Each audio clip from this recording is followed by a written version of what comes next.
Hey, my Yeah, friend, sorry, how you doing? I have to use the phone. I'm all right, man. I have to use. Well, I'm not right, but I have to use the phone because my computer's on the spin fritz. Well, So here we are, take two. James, very good to see you. Welcome to Who Cares?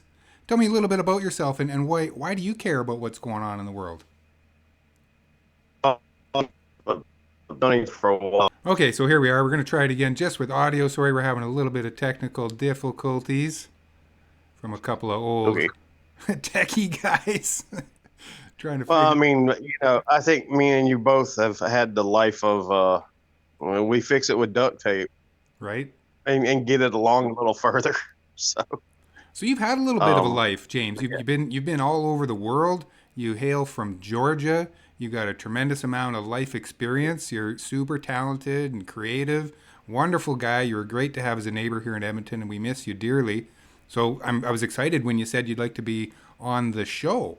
So this is Who Cares. I'm talking to friends that just regular everyday people like yourselves and me, and trying to get to the meat of it. Like why do you care? What is it in your life that makes you give a crap about anything, James? well, I got uh like the big thing is like I want Camille to talk to you at some point because I got involved with a lot of the projects she was doing because I do graphics and video and stuff like that.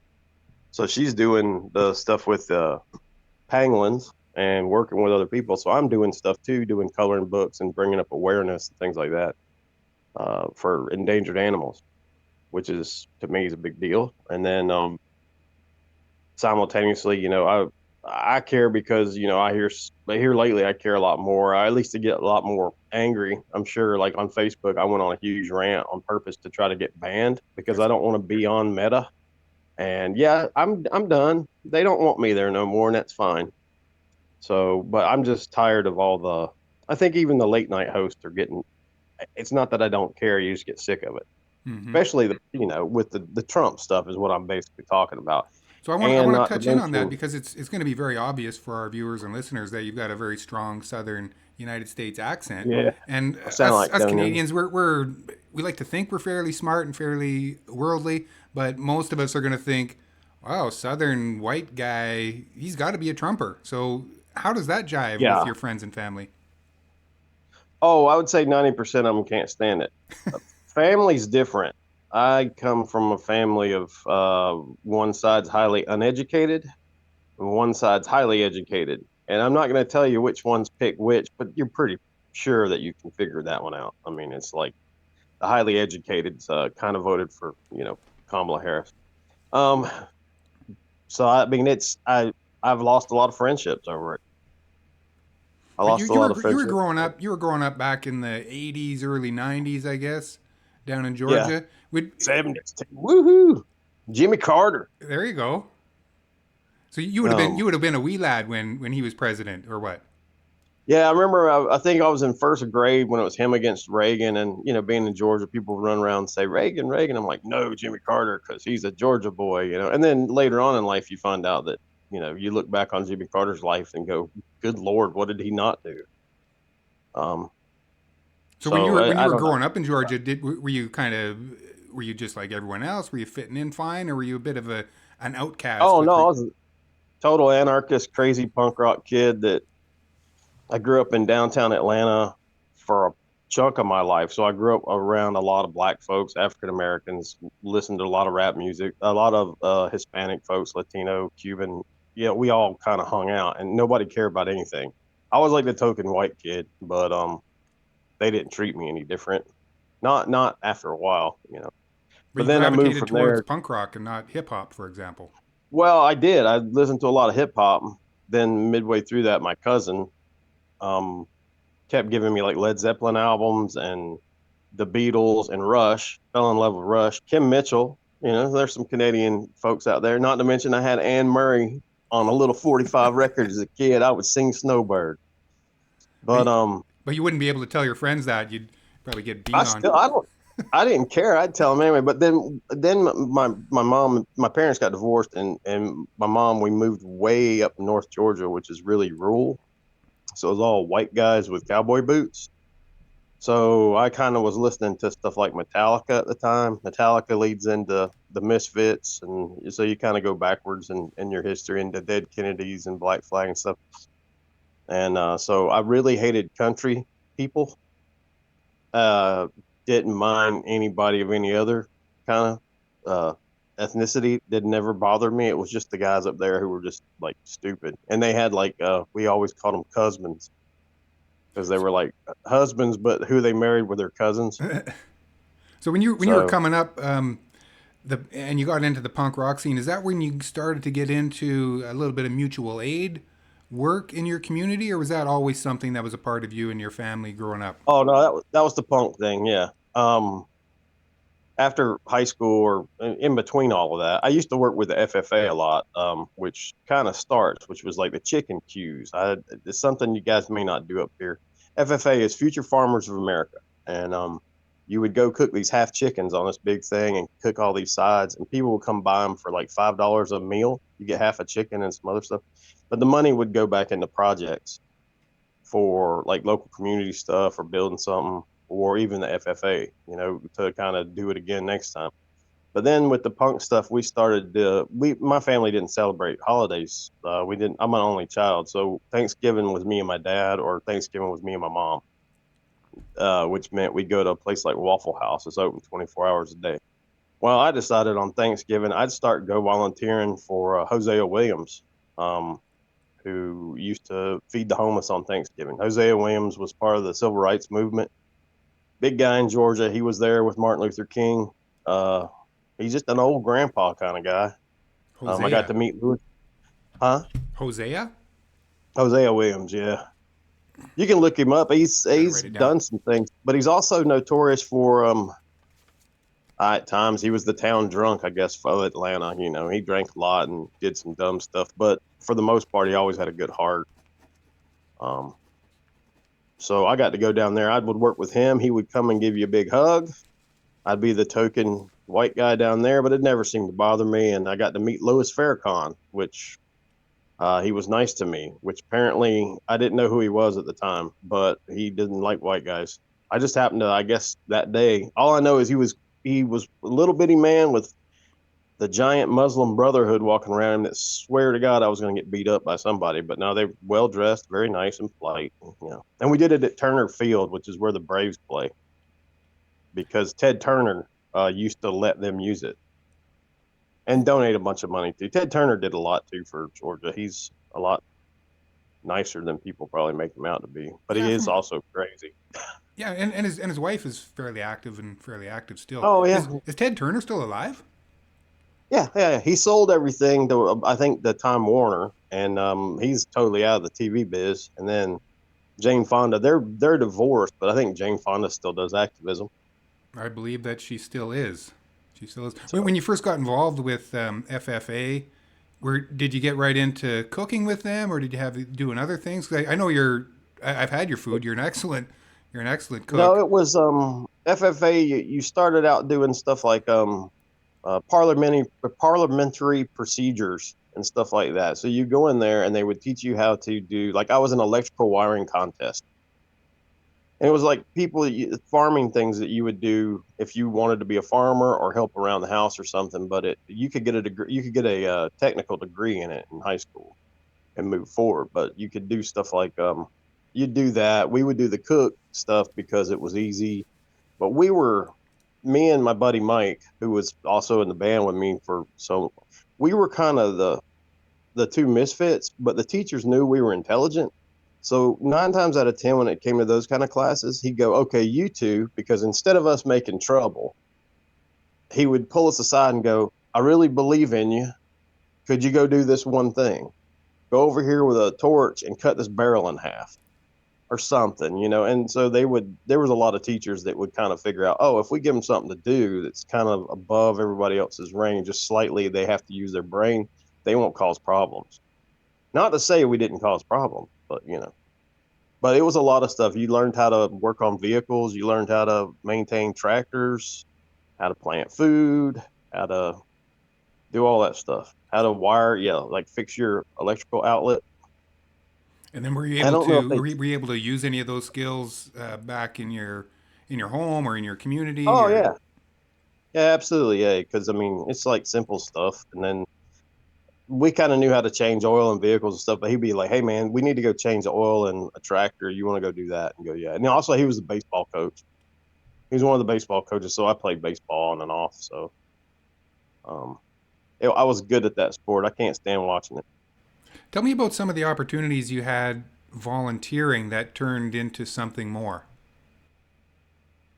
Let's see. Volunteer. Well, I used to do food not bombs, which is uh, it's a big thing, especially punk rock stuff. I used to trying to think. I used to like even here. I volunteered at the local mission community, where I take up around Christmas. I take stuffed animals to all the seniors. Nice. Um, I don't know. I mean, sometimes you volunteer. For example, I volunteered to work on a movie, which led me into doing movies. Oh well, there you go. Uh, I volunteered to work. I did internship volunteer work at in hockey. Wound up getting a career out of hockey because of that. That's interesting. What kind So of career out of hockey did you get? I did I was the video director, or the game night operations director. So I would go up there because I wanted to learn. Said, how much, can I come and just volunteer and help out? And they're like, yeah, I had to do a lot of stuff other than that. But then once the game started, they put me in a control booth, and I'd be up there just sitting beside the guy. And eventually he'd just look at you and go, all right, you do it. And So you go, huh? And during a live game. was that your first experience in that large sort of switchboard experience and dealing with AV and timing and music and Not all. Well, I mean, we used to do it because I was in a band prior, so we kind of knew that. But then again, it was a punk band. This was like a whole bunch of people, and so previous to this, though, I had volunteered because I liked hockey. But when we lived in Fairbanks, Alaska, I volunteered because those guys, the Fairbanks Ice Dogs, NAHL, um, like it's like a junior men's league, but it's semi-professional. And mhm. I volunteered there because they would come hang out with me. And I didn't have any friends in Fairbanks. My wife was going to school, and I was out playing hockey in shoes, and had all the gear, but didn't know how to skate. But they would play with me, and eventually I volunteered for them selling chucka pucks, and then doing that. Then I wound up working for Gary Unger in Alabama, just because I would show up and go, "Y'all need help?" And I wound up counting shots on goal for Gary Unger before, stuff like that. And then, if you keep poking at people long enough, eventually they go, yeah, yeah, come on. You're going to help me for free? Okay. And so, but yeah, a lot of those things, I don't know, one thing leads to another, and, you wind up making friends throughout the year. So, I mean, even me and you, I mean, for a long time in Edmonton, me and you were feeding people with our own money. We would go and do I do miss the place. Canadian Wholesale is where I used to get all that stuff, and they Hmm. have them in Edmonton. But over here in Mission, there's only one. It's way out in Vancouver. It's like 2 hour drive. I remember us doing hot dogs for people and doing all that kinds of stuff. And I know you would take it down there and hand it out, and I know it kind of got a little risky. And so eventually, financially and risk versus reward didn't pay off because it was like things were getting tough on everybody. Because this was what, right before COVID or right after? Yeah, I think it was right after. It was like that Yeah. spring of 2020 we were doing that. So, yeah, so I mean, I don't know, it leads to a lot of good things. Sometimes, only thing bad about volunteering sometimes is you just got to know where you got to cut it off, because there's some people out there who wants to volunteer, but they don't. Sometimes they just want free help. They're not really looking after somebody else. But if you find somebody who's got a good heart and they're trying, that's the person you hook your wagon to, Hmm. not somebody asking for volunteers to do something stupid.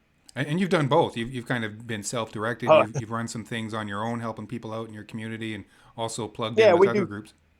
Yeah, we do a chili cook-off here in the building that I'm at. We had two of them in a year, two in a row. It's an annual thing now, and I go around and much like in hockey and everything else, you go out, shake hands, and kiss babies, and you beg little stores, hey, could I get a gift card and things like that. And sure enough, there's a lot of places out here that are like franchised out. They're major names like Mary Brown's, for example. That's a pretty significant chain. I went to them and asked for, hey, can you do something for me for the winter? And we wound up walking in there hoping to get $100 worth of stuff. I think we left with about $400 worth of stuff overall. So not only did we give away prizes for first, second, and third place chili, we also started giving out door prizes. Um, all of it was mostly food based, so people could get something to eat. Did you, Um, when you first started canvassing restaurants and purveyors of food, was that something that you picked up in the early days of your work with Food Not Bombs? no, that was actually from hockey. Because a lot of times with Food Not Bombs, what would happen is we couldn't make it on time, but they would need somebody to be at the park. So we would show up and help them at the park serve. So I wasn't in on the side of cooking or getting that stuff, but I started learning how to go get free stuff from hockey because in hockey, I was working for the ECHL, very small Southern team. People aren't showing up really to see hockey as much as just it's a night out to go drink and hope they see a fight, especially in the Southern United States. But you'd have to go out and talk to people and go, hey, look, we don't want money, but you can sponsor our power play if you'll give us this. So it's kind of like that. So for me, I'd go, look, I'll put you on the flyers, et cetera, and make sure everybody knows that you were there or you supported this if you'll just give us a $10 gift card. And then all of a sudden, like $10 can't buy you anything anymore. I'm like, yeah, you always start low, not high. When you want somebody to do something for free, you got to start low and then Mm, try to get a little bit more. But they always go, well, $10. No, here's $50, and you're like, oh, okay. nice. Um, but that's how I learned how to do that.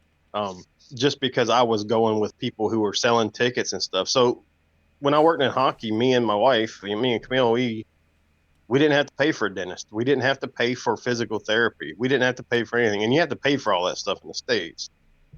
But like if I needed something, you could go somewhere because we had so much credit with all these people because that's how it was all barter system.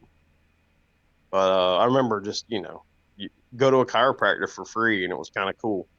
So I kind of like the barter system, you know, as long as the bartering is equal or for a good cause, So Right. even now we were doing it we tried to do it in Edmonton a little bit. We did it in Augusta a lot. We did it in Wisconsin. Now we do it here. We buy food from local farms. They actually box it up and bring it to you. Here it's called Odd Bunch here Mm. in the Abbotsford area. And for $20, you get a big giant box of food. They're just ugly. It's just ugly food. But I mean, that helps out the local farmers. So I don't know. It's always sense of community. I mean, like when I lived there, I mean, Ralph's.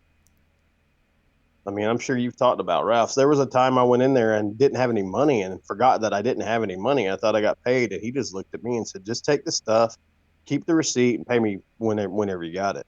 That's community. Yeah, And we I miss went back and paid. we really miss Ralph's, and in fact, we're now missing Lee's. Believe it or not, nobody really liked Really? going to Lee's, but now we can't because they abruptly shut their business down. So now we That's have crazy. no convenience store in our neighborhood, and we're hoping that the owners, well, you know the owner of that building, we're hoping that he's able Yeah. to find somebody, and he's actively looking for somebody that can fill that convenience store gap Yeah. in our neighborhood because there's that giant seniors residence across the street from Lee's, and of course our complex. We've got probably well over 1,000 people just in this complex. Yeah. And I'm just surprised that they would go because they were the last, like kind of like the last man standing with Ralph's gone. And now that there's a stop right there, Mm-hmm. like, you got the LRT there. So it doesn't make any sense. But then again, I've been in that store. I wasn't a big fan of it either. They were okay, I guess. Trying to make a living. That's all anybody's trying to do anymore. So tell me about we got a few minutes left before our recording craps out or the meeting craps out. Tell me about your time in Africa or times in Africa with Camille and some of the community work you might have found yourself involved in. I guess I went there to Uganda. Camille was out there working and studying, so I went to visit her. And for 3 weeks, it was, I don't know, when James comes to town, it's like, okay, the party begins. And I say that, and I don't mean it like, it's like I showed up and they put somebody with me because they call me a, uh, Mazunga, which means basically Eastern European white guy. But they will take advantage of you when you go to the markets because they know you got money. But normally you buy a head of cabbage for 35 cents or something, and they're trying to charge you 50, which in my case, I'm like, who gives a shit? Give them the 50. But they're like, no. But I was there, and it was set up very strange where all the people who worked for the hunting group stayed in their own cabins away. And it was very reminiscent. And I'm not trying to say this to sound anything negative towards the guy there in Uganda.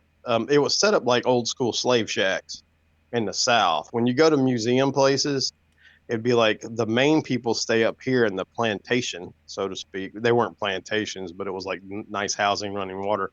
And all the people who work the field or work in the hunting thing, they're up in these little bitty rundown things, just keeps the rain off of them and stuff. And it kind of bummed me out. But I got to where I'd go up there and hang out with them and drink. And then we went out, and the owner wasn't anywhere around. He's like hours away. We go into a small town, buy a bunch of food, and cook like barbecue warthog. And all hang out. So it's like I don't know. When I show up, I just try to do whatever. And the funny thing there, I had to do a 10K for rain. Rain, rape, abuse, incest, et cetera, et cetera. I signed up to do that. So I did a 10K around the camp, and they were all like cheering me on, and Camille was like, "Yeah, you got to go," and she did it with me, and it was kind of cool. So it was to raise some money for that. So Cool. I want to so talk I a did little a bit. rain thing in Uganda. That's weird. I want to talk a little bit about barbecue. The first time I met you, I was just moving in. We were literally just the first day at the new apartment, bringing in our furniture, and you come out. You're like, hey, welcome to the neighborhood. We're making some barbecue, and if you and the boys need some food, it's going. And yeah, you're always very gracious and very generous with the food and with the barbecue and building community. So I'm curious about the barbecue in Africa with the warthog. I've never had warthog. Imagine it tastes like chicken or some other type of animal. It was tough. I overcooked it, Where but I kind of did it on purpose because you want to overcook game meat sometimes because worms and whatever else. So I'm curious about the knowledge exchange regarding barbecue. Was it fairly even, or did you offer more barbecue knowledge to the locals there, or did you pick up more knowledge from them to incorporate into your own?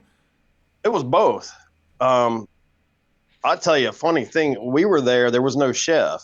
There was a guy named Waspa. He was kind of like a cook, and he was learning, but he would cook food for everybody. But I would go in there with him and cook. And they had a weird little kitchen, and we'd sit there and cook together. And I would show him stuff, and he'd show me stuff. And there's a video online. I think it's on YouTube. They wanted to teach me how to make I think post show or something. I forgot what I was making, and they were just laughing because they're like, never seen a white guy do this before. And so I would do that. But then the real chef came in, Robert Okori. He came in, great guy. He's classically trained, but also he knows how to deal with bushmeat and stuff like that. So he would cook and show you his way of doing stuff. But while I was there, they would make roti and stuff like that. So it's just like flatbread that's been cooked, similar to tortilla. So I showed them how to make burritos because they have avocados there the size of footballs. Wow. So we made burritos, and then we made pizza, and then Camille ordered it looks like a soccer ball, and you put ice on the outside and put the cream in the middle with the sugar, and you kick the ball around, and it makes ice cream. And you just got to keep rolling the ball. It's kind of like the old time churns, but basically you're playing with a ball on the floor. That's funny. And these people never had ice cream, Wow. like most of the people who work there, because there was no hunters when we were there. It was like off season. And so all these guys, they would sit there, and when we left, of course, Camille left it and said, "Here you go." And they used it all the time. They would actually got to where they were using it for guests. When guests would show up, they'd be like, "We can offer you ice cream." Now, the funny thing is, everything was run on a generator. So the freezers would shut off during parts of the day. Nothing was ever cold enough to be frozen. So it's kind of one of those hard things where you had to make sure you're running the generator long enough. And the same was true. That's the way you had to use your laundry, and they had wash machines and things. So. And they also had baboons that would run through, and they'd shoot at them, and Mhm. you'd have hippos run through in the middle of the night, Oh my and goodness. gators, and we had a whole bunch of donkeys that were there just to eat the grass. The way I understand it, hippos are vegetarians. And speaking Yeah, of but the vegetarian, when you were in Food Not Bombs, was it vegan and vegetarian you guys were serving out in Yep, the park? yeah, always was. We would do it was always like a goulash, or we used to call it goulash. I don't know. It just be like a bunch of vegetables, like a vegetable soup or whatever but it would be less liquid and like a lot of noodles and stuff. Mm-hmm. You know, but it would be like you go get the big tin can Mm-hmm. or something like that, and you dump all the bean, bunch of these types of beans, red bean, kidney beans, black beans. Yeah, just Then you start putting corn in there, just basically like a good stone overall. soup, like a yeah. Yeah, it was basically something warm to eat. Um, I know they used to do. We did one time we were doing peanut butter and jelly sandwiches, and giving away. Somebody had scored a bunch of, and that's it's going to sound gross, hickory sticks, Mm, but they were all like boxes that were like damaged uh or so. yeah, they were expired by like a Okay. week. But getting a peanut butter and jelly sandwich with a bag of hickory sticks is just weird. But there people were thankful for it. I mean, it was cool. And I would sit over there and eat it too. I mean, Nice. So with I our was with one our of couple those. minutes with our couple minutes left, I want to talk a Yeah. little bit about your film work. Now you've volunteered a ton for and alongside myself with some of the projects that I've worked on. But I'm Yeah, yeah. curious, but you've made films.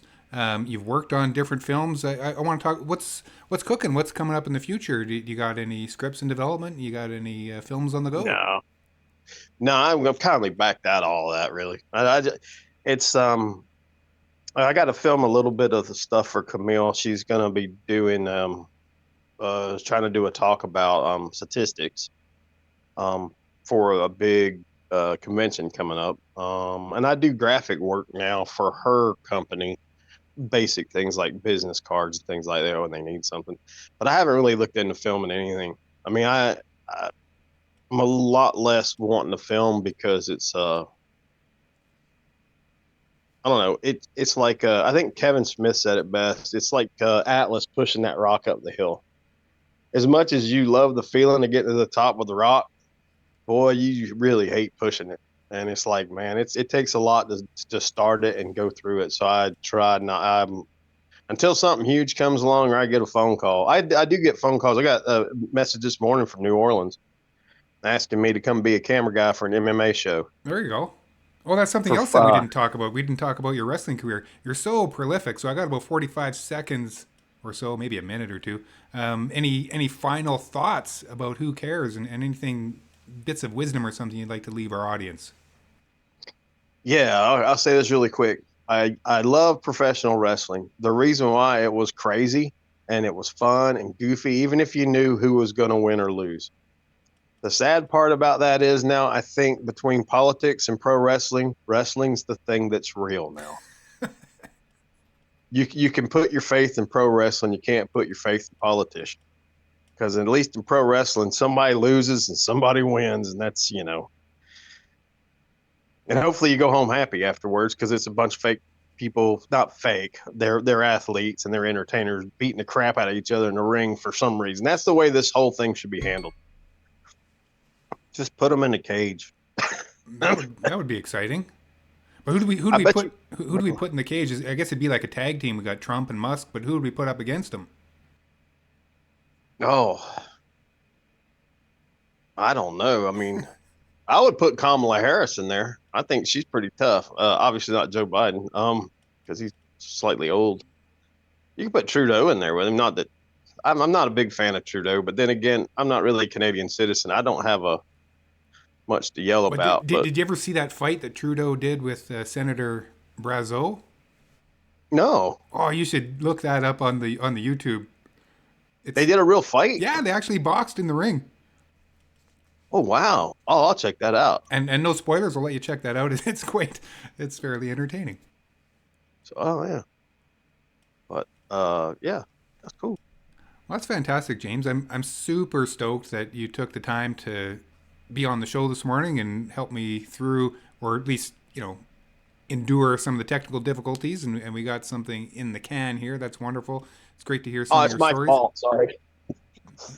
It's my Oh, and then we're done.